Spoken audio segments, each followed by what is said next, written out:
Heartbroken Cowboy claims his mail-order bride on Christmas Eve. Snow fell in thick, muffled sheets across the Wyoming Valley, blanketing the Hart Ranch in the kind of silence only winter could command. Inside the main house, the fire crackled low, casting warm amber light across the wooden floors. Caleb Hart stood alone at the table, turning a stack of old letters over in his calloused hands. The envelopes were worn from being handled too many times. He had received them months ago, after placing an ad for a mail-order bride through Mrs. Pritchard's boarding house agency. Back then he thought he needed help with the ranch.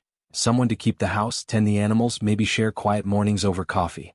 But after he buried Lydia Benson, the woman he had planned to marry, the idea felt like betrayal. He shoved the letters into a drawer and let the ranch become his entire world. Tonight, though, this cold, lonely night before Christmas Eve, Caleb couldn't keep the memories down. Grief had worn grooves into him deeper than any cattle trail. Lydia's laugh, her freckles, the way she threaded wildflowers in her hair, every image struck him with fresh ache. But the ranch needed a woman's touch again. He needed something too, though he wasn't ready to name it. The door creaked open and May Hart, his older sister, stepped inside with a pot of coffee. Her gray wool shawl was dotted with snowflakes. "Caleb," she said gently, "you haven't been outside of your thoughts in weeks. This house feels like a tomb." He didn't argue. Instead, he silently held up the letters. May set the coffee down and sat across from him. "You know why you wrote for a bride in the first place? Not to replace Lydia, nobody can. But because the ranch can't run on grief." Caleb swallowed hard, then opened the topmost envelope. Inside was a neat, graceful script. The letter was different from the others, plain, honest, almost trembling. "My name is Evelyn Moore. I do not come from wealth nor importance, only trouble that I wish to leave behind. I will not pretend to be more than I am. I seek safety, usefulness, and a place where my presence is not a burden.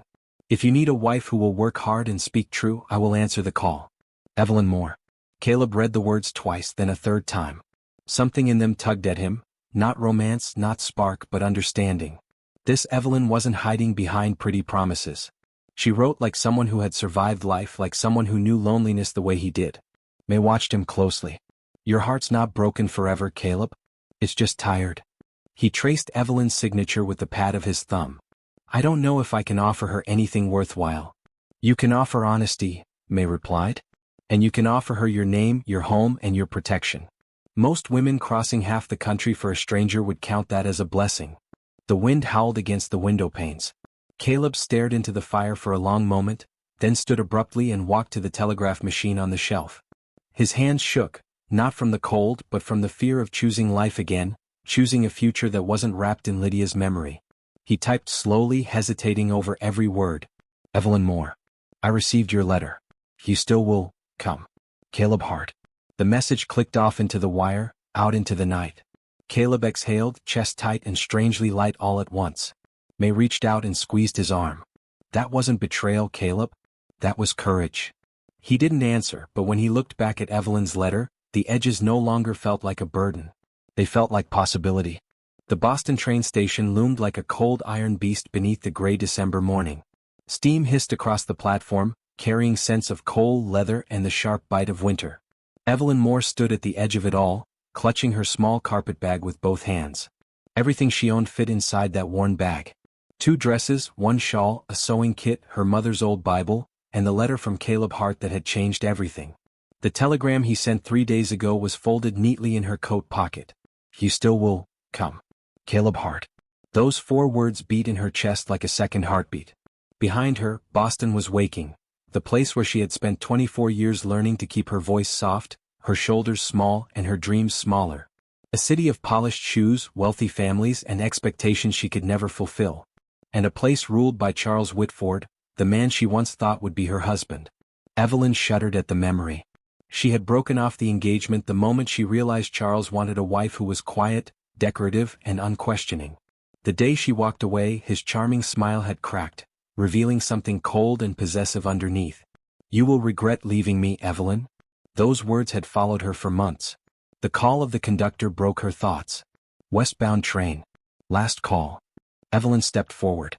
A young mother tugging 2 children gave her a sympathetic look. A pair of elderly men whispered behind gloved hands. She knew they were talking about her. Mail-order brides were often the subject of gossip. Respectable society pretended they didn't exist, but everyone secretly judged the women who chose such a life. Still, Evelyn lifted her chin. She was not ashamed of wanting freedom. As she boarded the train, the heavy wooden door shut behind her with a final thunk. It sounded like a gate closing between her past and whatever lay ahead. She found a seat beside the window and settled in. The train lurched forward, wheels clacking over frozen rails. Boston slowly slid away, brick buildings shrinking, smokestacks fading, until the city was nothing but a blur swallowed by distance. Only then did Evelyn unfold Caleb's letter for the 100th time. His handwriting wasn't elegant, it was firm, rugged, purposeful. She traced the ink with her fingertip. I live in Wyoming Territory on a ranch a few miles outside Redstone Junction. It's not a wealthy place, nor is it gentle. But it is honest. I can offer work, a home, and loyalty. But I won't lie, I am still healing from loss. If you choose to come, I will do right by you. Caleb Hart. It wasn't a love letter. It wasn't filled with promises of comfort or romance. And that was exactly why Evelyn trusted it. Hours passed as the train cut through miles of white, brittle landscape. She watched small towns appear and disappear, their rooftops buried in snow, their windows glowing like lanterns against the cold. She imagined Caleb somewhere far west, tending cattle, mending fences, writing letters he wasn't sure anyone would answer. Please let him be kind, she prayed quietly. As night fell, Evelyn rested her forehead against the glass. She could almost feel the distance between her old life and the new stretching out behind her, like threads snapping one by one. She wasn't running away. She was running toward something. Toward a man who said he didn't need perfection, only honesty. Toward a future where she could breathe freely. Toward the possibility that, on the edge of the Wild West, she might find a life and a purpose that Boston never allowed her. The train rumbled on, carrying Evelyn Moore westward. Straight into the arms of a cowboy she had never met, but already hoped to trust. The train whistle echoed through the frozen mountains as the locomotive steamed toward Redstone Junction, its wheels grinding over rails glazed with ice. Night had settled early across the Wyoming Territory, the kind of dark that swallowed whole towns and left lanterns flickering like lonely stars. Inside her train carriage, Evelyn Moore smoothed the wrinkles from her skirt, though her hands trembled too much for it to matter. The conductor called out. Redstone Junction. Final stop before Christmas Day. Evelyn swallowed hard. This was it. Caleb Hart, her future, her uncertainty, waited somewhere on that snowy platform. She rose, tightened the shawl around her shoulders, and reached for her carpet bag. The train hissed to a halt. The moment she stepped down the metal stairs, cold air swept around her like a living thing, thin, sharp, wild. Snowflakes brushed against her cheeks, melting instantly. She blinked through the white haze. Redstone Junction was no Boston. Where Boston was grand and bustling, this town was humble, quiet clusters of wooden buildings glowing with lamplight and pine garlands. But the silence tonight was deeper. Christmas Eve had driven families indoors, leaving only the storm as company. And one man. He stood tall at the edge of the platform, hat brim low, long coat dusted in snow. He didn't move toward her immediately, he simply watched as if trying to convince himself she was real. Evelyn took a breath and stepped forward. Mr. Hart. The cowboy's head lifted. His eyes, storm gray and startlingly gentle, landed on her. Evelyn Moore? His voice carried a quiet gravity, worn from long nights and heavier memories. She nodded. For a heartbeat, neither of them spoke. The world around them faded into wind and snow, as though the mountains themselves were holding their breath. Caleb finally stepped nearer. Up close, he was broader than she imagined, his presence both comforting and intimidating. His jaw was strong, shadowed by days of stubble, and his eyes held the kind of pain only loss can carve into a man. But beneath that pain was something else. Hope, fear, maybe both. You came, he murmured, half wondering, half relieved. Evelyn managed a small, uncertain smile. I did. He lifted her carpet bag easily, her entire life in one hand, and gestured toward the edge of the platform. Through the curtain of snow, she saw a horse-drawn sleigh, its wooden runners dusted white, a wool blanket folded neatly on the seat. Wasn't sure how bad the storm would get, Caleb said. Figured the sleigh would handle it better than the wagon. Evelyn climbed in, heart thudding. Caleb settled beside her, leaving a respectful space between them. He flicked the reins and the horse trotted into the snowy road. As they moved through the quiet town, Evelyn noticed a figure leaning against the sheriff's office porch, a lantern in hand. Sheriff Tom Braddock, stern jaw, thick mustache, watched them pass with a suspicious eye. Caleb noticed too. Tom's cautious of newcomers, Caleb explained. Don't mind him none. He's just looking out for the town. Evelyn hugged the blanket around her. Does he think I'm dangerous? Caleb gave the first hint of a smile, a faint curl at one corner of his mouth. He thinks anyone he didn't personally raise is dangerous. The sleigh glided past the last of the buildings and into the open prairie. Snowflakes swirled around them like silver dust, catching in Evelyn's hair. Caleb risked a glance at her, just a glance, but it lingered a moment too long. You must be cold, he said quietly. A little. He hesitated, then gently tugged the blanket closer around her shoulders, his hand brushing hers. It sent a warmth through her that had nothing to do with wool. The ride stretched on in peaceful silence, Caleb occasionally pointing out landmarks barely visible in the storm. Evelyn listened, storing the sound of his voice, the guarded tenderness in it. Finally, lights appeared ahead, soft gold glows through cabin windows, welcoming against the vast darkness. That's the Hart Ranch, Caleb said almost shyly. Home. Home. A word Evelyn hadn't belonged to in years. As they pulled into the yard, the main door burst open and May Hart stepped out, apron dusted with flour, cheeks rosy from kitchen heat and excitement. Oh, you poor thing. May hurried over, ignoring the snow. Come in, come in. You must be freezing. Evelyn barely had time to step to the ground before May wrapped her in a warm hug. Evelyn stiffened. Boston society did not hug strangers, but the gesture felt like thawing ice around her spirit. Caleb's eyes softened watching the two women. Inside, the house glowed with pine garlands, fresh-baked bread, and firelight. Evelyn paused just past the threshold, overwhelmed by the warmth, by the feeling of being wanted after so long of being merely tolerated. Caleb brushed snow from his hat and spoke quietly. Evelyn, you're safe here. The sincerity of the words struck her harder than the winter wind. For the first time since boarding that train, Evelyn let out a slow breath and believed it. She had arrived. She had been met. And her life, whatever it would become, began here on Christmas Eve. The warmth of the Hart Ranch wrapped around Evelyn Moore the moment she stepped inside.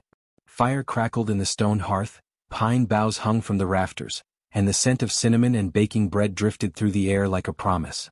It wasn't a grand house, nothing like the polished halls of Boston's elite, but it felt lived in, cared for, and honest. And that honesty alone felt like a balm. May Hart, cheeks pink from oven heat and excitement, bustled around her. Take off your coat, dear. Caleb, put her bag in the guest room, and don't you dare leave it on the floor like you do with your boots. Caleb gave a small, sheepish grunt, lifting Evelyn's carpetbag with gentle hands as if it held fragile things, maybe because he somehow sensed the life she was leaving behind was indeed fragile. As Evelyn loosened her shawl, May returned with a steaming cup of peppermint tea. Drink this. Warm your bones. It's a wicked storm outside. Evelyn wrapped her fingers around the cup and breathed in the warmth. The ranch house flickered with soft lamplight, but beneath the comfort she felt something else, an echo, faint but unmistakable. A presence in the home that didn't belong to her. Her gaze drifted across the mantel. A framed sketch sat there, of a young woman with delicate features, warm eyes, and a gentle smile. Caleb's lost fiancée, Lydia Benson. Evelyn's heart clenched. She didn't know Lydia, yet she felt her everywhere. A scarf folded neatly on a hook, a vase of dried flowers, a pair of delicate gloves resting near the door.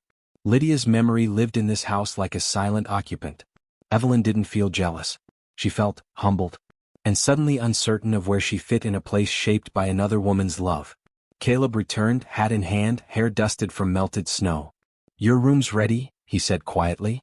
You'll stay there until we decide how this arrangement suits us both. She nodded, appreciating the respect in those words. He wasn't rushing her. He wasn't claiming anything unearned. He gestured for her to follow him down a short hallway.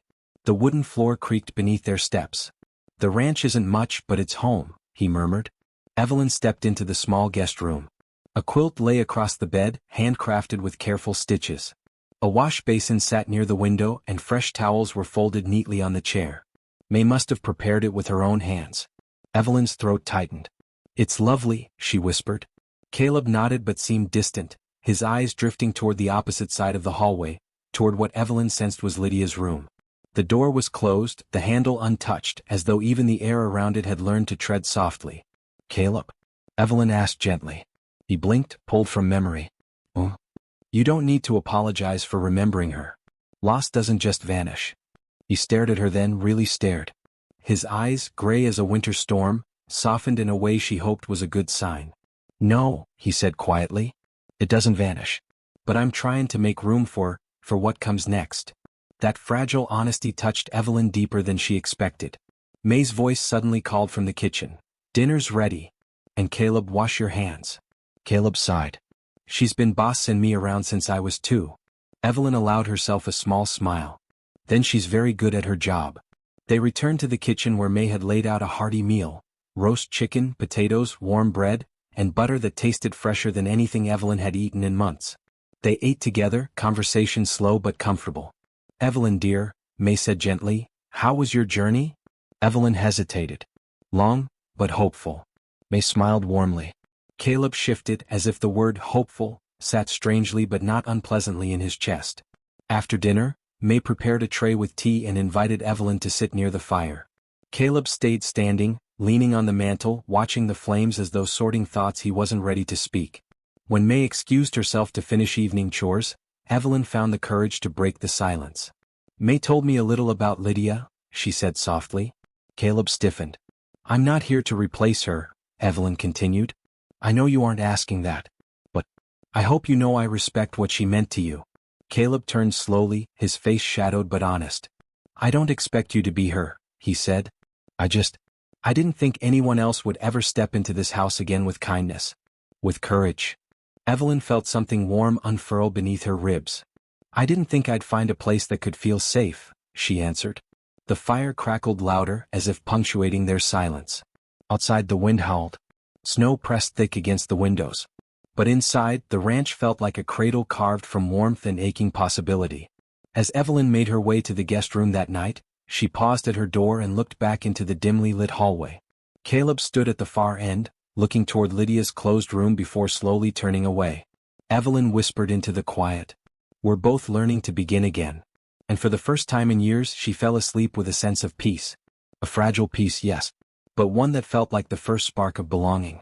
Christmas morning dawned pale gold over the Wyoming mountains, the rising sun spilling light across miles of untouched snow. The world looked newly created, clean, quiet, brimming with possibility. Inside the Hart Ranch kitchen, Evelyn Moore woke to the scent of fresh biscuits and the soft clatter of dishes. She blinked sleep from her eyes and wrapped a shawl around her shoulders before stepping into the hallway. May stood at the stove, apron dusted with flour. She beamed when she saw Evelyn. Mornin', dear. Did you sleep all right? Evelyn nodded, cheeks warm. Better than I have in a long while. May placed a plate of biscuits on the table. Good. Caleb will be needin' your help today. Snowstorm last night piled drifts near the cattle pens. Evelyn hesitated. Is it hard work? May laughed, the sound bright. Hard? Yes. But you look capable to me. Evelyn wasn't sure whether to feel encouraged or worried. Just then the front door opened and Caleb Hart stepped inside, stamping snow from his boots. He wore a thick coat, gloves, and a layer of frost on his eyelashes. He froze when he saw Evelyn, only for a moment, but the stillness suggested he wasn't used to sharing mornings with another soul. Mornin', he murmured.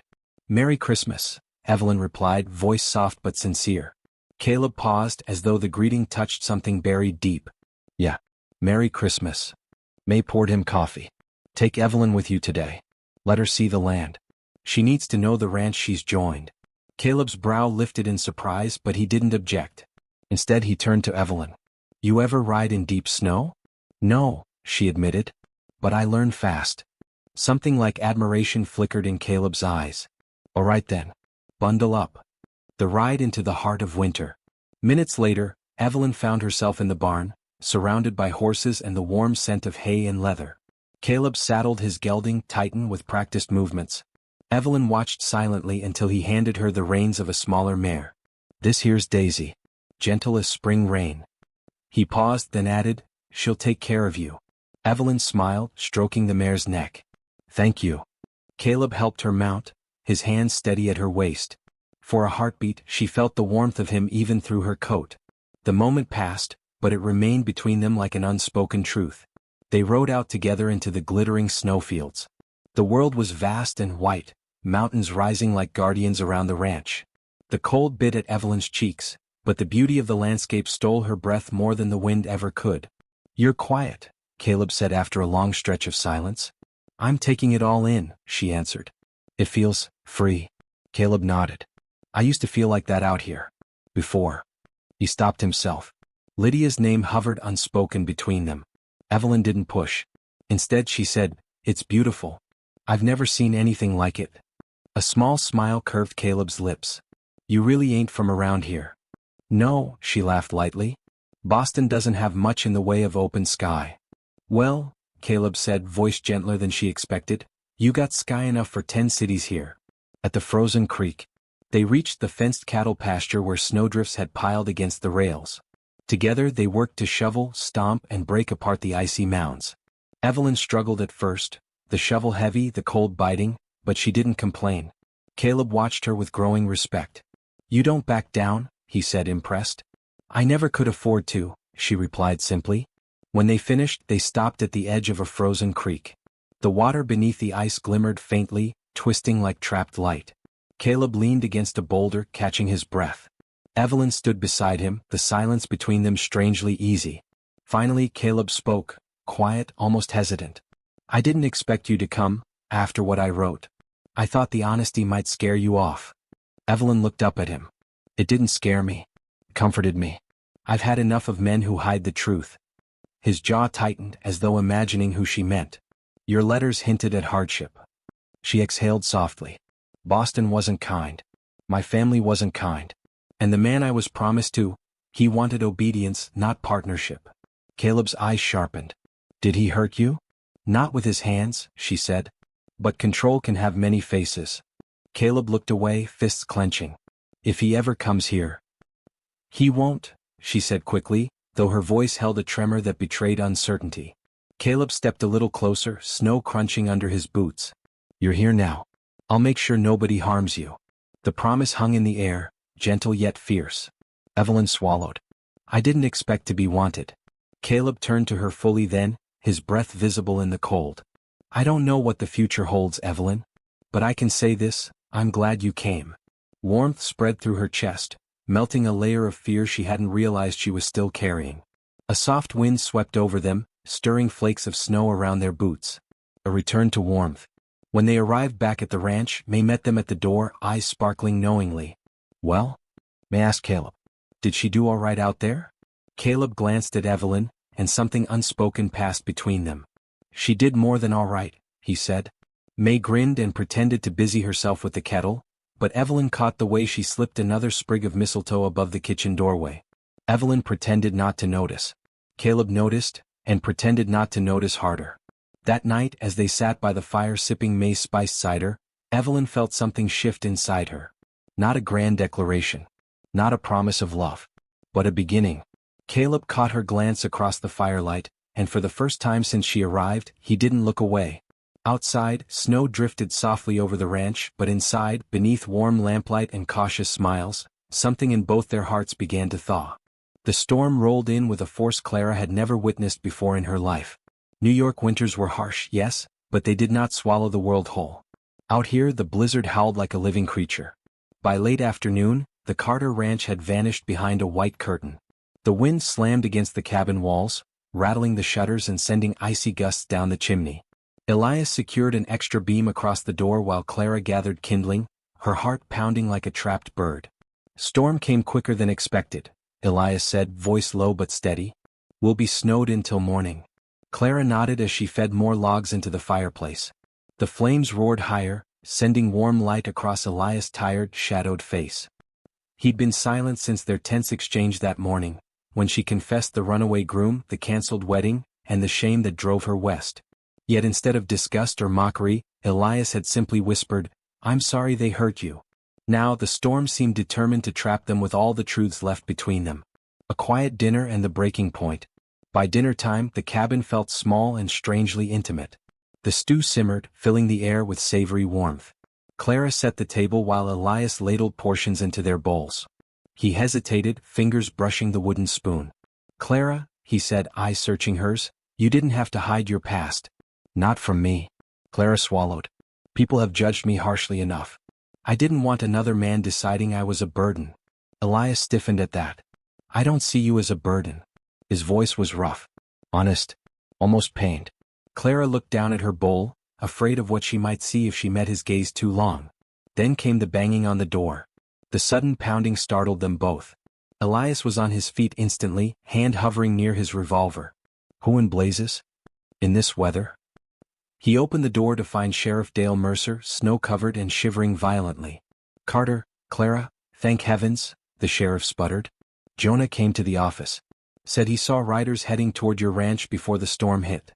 Clara felt her stomach drop. Riders? Who? Sheriff Mercer's expression darkened. Men from Alder Creek. Word is they're searching for a woman traveling under the name Clara Whitmore. Elias turned slowly toward her. Why would they be looking for you? He asked quietly. Her fingers trembled. Her secret, the one she had prayed would never reach this far west, was no longer safe. I don't know, she whispered. But she did. These were no lawmen, no neighbors. These were men sent by the Whitmore family themselves. Men paid to drag her back to New York and force her to face the fiancé who decided he wanted her only after she fled. Elias makes a stand. Elias stepped between Clara and the sheriff, his broad shoulders blocking the draft and the fear creeping over her. No one's taking her, Elias said, voice like iron. Not tonight. Not ever unless she wants to go. The sheriff raised his hands. Easy, Elias. I'm only warning you. If those men survive the storm, they'll try again tomorrow. Clara stared at Elias, stunned. Why? She whispered. Why would you protect me like this? He turned to her, the firelight catching the raw honesty in his eyes. Because you're my wife now. Because I know what it is to lose someone, and I'll be damned if I let anyone take you away before you even get the chance to choose your own life. Clara's breath hitched. No one had ever defended her like that. Not even the man she'd nearly married. The storm closes in. The sheriff stayed long enough to warm up and leave a warning. Keep the lanterns lit and the doors bolted. If those men survived, they'll come at first light. After he left, the storm grew even fiercer, shaking the cabin with icy fists. Clara stood at the window, watching swirling snow blur the world to nothing. She felt Elias come up behind her. Not touching her, just standing guard beside her like a silent promise. You're safe, he murmured. For how long? She whispered. As long as it takes. She looked at him then, really looked at him. The rugged cowboy with the grief-scarred past. The man who answered loneliness with kindness. The man who had given her more safety in 2 days than her entire past life combined. Elias. Her voice broke. He reached out, his hand gentle as it cupped her cheek. We'll face whatever comes, he whispered. Together. And for the first time since leaving New York, Clara believed it. The storm died just before sunrise. The world outside the Carter Ranch lay buried under a thick white blanket, sparkling like crushed diamonds in the early morning light. But the peaceful view did nothing to calm the dread coiled inside Clara's chest. She stood at the window, tugging Elias' wool coat tighter around her. The cabin was quiet, too quiet, except for the distant sound of a horse snorting in the cold air. Elias stepped up beside her. We've got company. Clara's heart lurched. Down the hill, moving slowly through the drifts, were 3 riders. Hard men. Determined men. The men Sheriff Mercer warned them about. Alder Creek trackers. And they were coming straight for the cabin. The men who claimed to have rights over her. Elias checked his rifle, jaw clenched as if carved from stone. Stay inside, he told Clara. No matter what happens. I'm coming with you, she said, voice trembling but firm. No, he shook his head sharply. If they think you're scared, they'll use it. If they see you behind me, they'll think you're mine to protect. That gives me power. She swallowed hard. Elias. He softened for a heartbeat, brushing a strand of hair from her cheek. I won't let them take you, Clara. Then he stepped out onto the porch, closing the door behind him. Clara pressed her hand to the wooden boards, wishing she could follow him but knowing he was right. The standoff. Snow crunched under the horses' hooves as the riders drew up before the porch. The leader, a tall man with a scar slicing across his cheek, looked Elias over with a smirk. You must be Carter, he said. We're here for the woman. Elias didn't flinch. There's no one here who belongs to you. The scarred man chuckled. She ran from a powerful family, Cowboy. They want her back. They paid good money to make that happen. Elias leveled his rifle, stance steady. She's my wife. And she's not going anywhere. The man raised an eyebrow. Mail-order bride? Thought so. Those city girls love running off to the frontier, but they forget someone always comes looking. Clara watched through a narrow window slit as the second rider leaned forward. She's got a debt to pay. Family says she stole jewelry before she fled. Real fine pieces. Clara's breath hitched. A lie. She had taken nothing but her dignity. They wanted control, not justice. Elias' voice hardened. I know the truth. And even if I didn't, you're not dragging any woman across the country like a piece of property. Not while I'm standing. The scarred man's smile vanished. Last chance, cowboy. Hand her over and no one gets hurt. Elias didn't blink. You best turn around. Storm's gone, but trouble isn't. Clara steps out, against Elias' wishes. Before she could stop herself, Clara yanked open the door and stepped onto the porch. Enough, she cried, her breath fogging in the icy air. Elias turned sharply. Clara, get back inside. But she couldn't. The shame. The fear. The past chasing her, it all boiled over. You have no claim on me, she told the riders, voice shaking but loud. I ran because I was driven to, because the man I was to marry threatened me when I hesitated. The riders exchanged glances. I took nothing. I owe nothing. The Whitmores are lying because they can't stand the embarrassment. Snow drifted off the rooftop as silence fell. Then the scarred man sneered. Doesn't matter. We're paid to bring you back. That's all. Elias shifted, lowering his rifle just enough to speak softly to her. You shouldn't have come out. She looked at him, eyes glistening. I won't hide any more. The fight. Everything happened at once.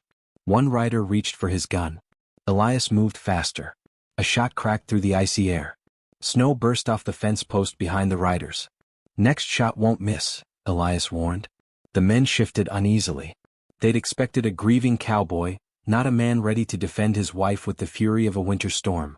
Finally, the scarred leader lifted his hands. Fine. We'll go report back. But this ain't over, he added darkly. The Whitmores don't accept no. We'll see about that, Elias growled. The riders turned their horses, disappearing down the snowy road.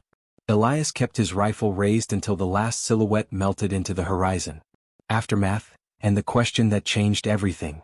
As soon as they were gone, Elias lowered his weapon, his breath shaking with fury and relief. He turned to Clara, jaw tight. You could have been killed. I'm sorry, she whispered. I just couldn't let you fight my battles alone.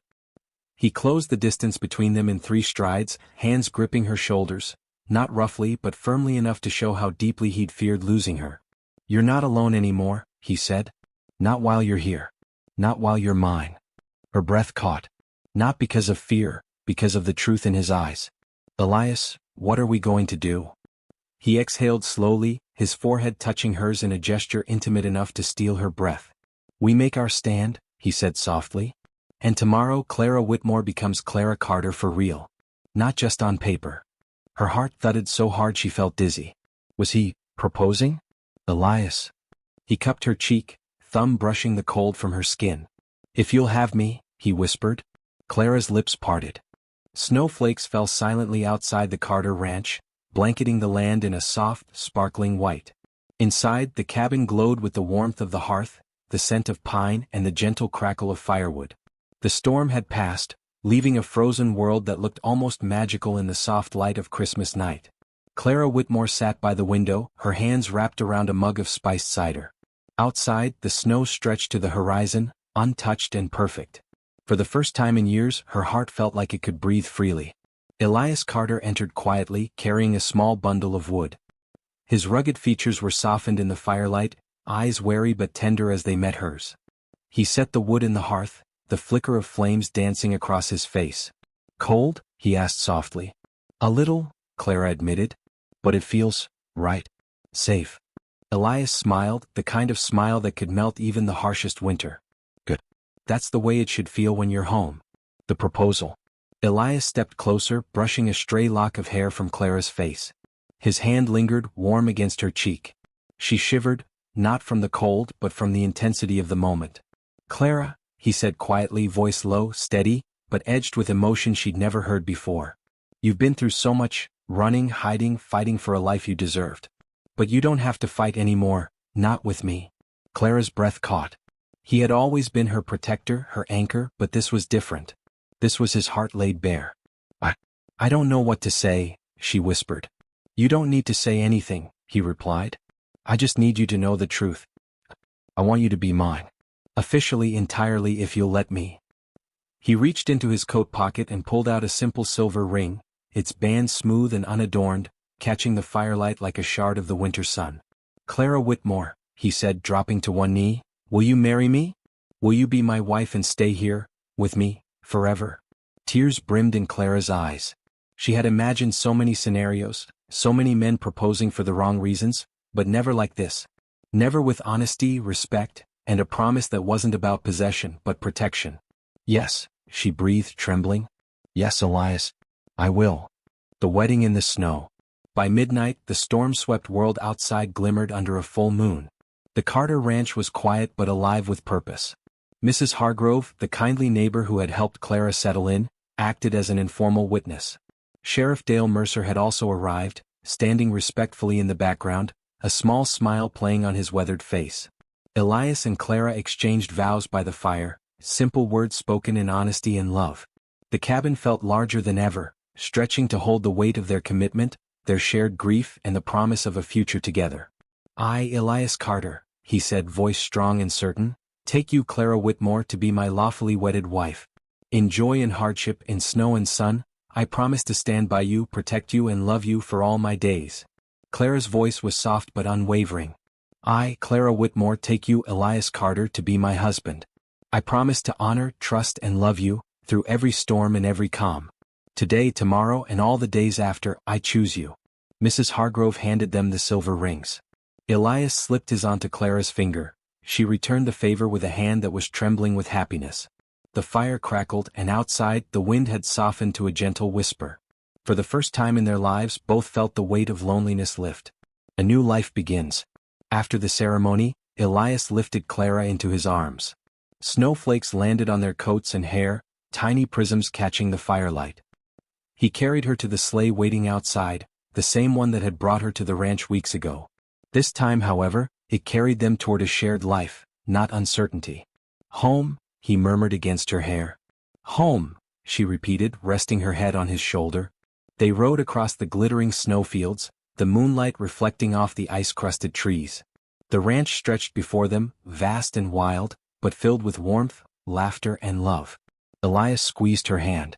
We've survived the storm, he said softly, and now we'll face everything else together. Clara smiled, feeling a peace she had never known. Together, she echoed. And for the first time the world seemed to belong entirely to them. Two hearts, once broken, now whole.